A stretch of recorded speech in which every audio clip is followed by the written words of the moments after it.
పూరా లోకల్.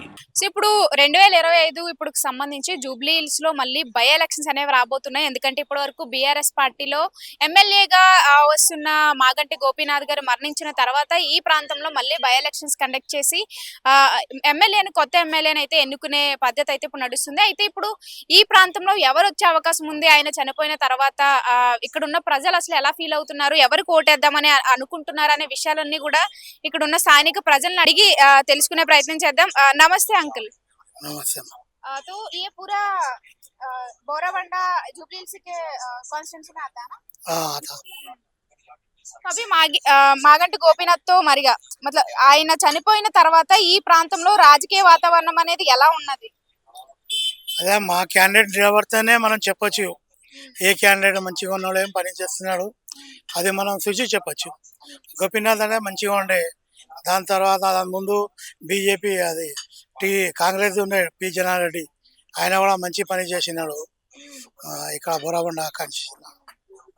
మరి ఇప్పుడు వచ్చే ఎలక్షన్స్ లో ఎవరు కోటేద్దామనే ఒక ఆలోచన ఉంది. ఎవరు వచ్చి మీకు ఇక్కడ సమస్యలు తీర్చుతారు, ఈ ప్రాంతంలో డెవలప్మెంట్స్ కానీ మిగతా పనులు కానీ ఏ పార్టీకి ఓటేద్దామని అనిపిస్తుంది?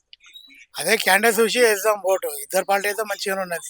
ఇంతకుముందు టీఆర్ఎస్ కూడా మంచిగా పనిచేసింది. కాంగ్రెస్ ఎవరికి నిలబడతారేమో చూసి చేద్దాం. ఇప్పటి వరకు ఎవరు కోటేస్తూ వచ్చారు మీరు? అది చెప్పలేమ్మా.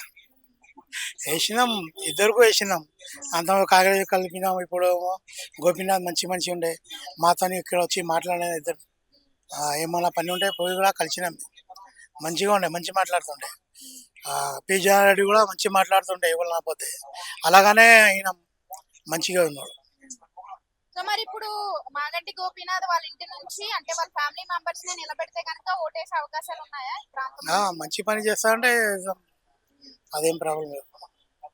అలాగే ఇప్పుడు ప్రెసెంట్ ప్రభుత్వంలో ఉన్న కాంగ్రెస్ పార్టీ పరిపాలన ఎలా నడుస్తుందంటే? పనులు అయితే మంచిగానే నడుస్తున్నాయి, కానీ తొందర అయితే పని అన్ని మంచిగా చెప్పినా కానీ అది తొందర అయితే మంచిగా అవుతాయి, లేట్ అవుతున్నాయి బాగా. ఏమైనా అందాయా సంక్షేమ పథకాలు ప్రభుత్వం నుంచి? కాంగ్రెస్ ప్రభుత్వం వచ్చిన తర్వాత మనకైతే ఏం రాలేదు. ఏం రాలేదు. అదే లేడీస్కే బస్ ఫ్రీ ఉన్నది అంతే, ఇంకా ఏం కాలే. గ్యాస్ ఫ్రీ అన్నారు కానీ 3 సిలిండర్ ఇస్తున్నారు మాకు. 3 సిలిండర్ ఇచ్చిన దాని తర్వాత మొత్తం అదే 950 930 తీసుకుంటున్నారు. ఫైనల్ గా ఎవరైతే క్యాండిడేట్ మంచిగా అనిపిస్తే వాళ్ళకు వేద్దాం ఓటు.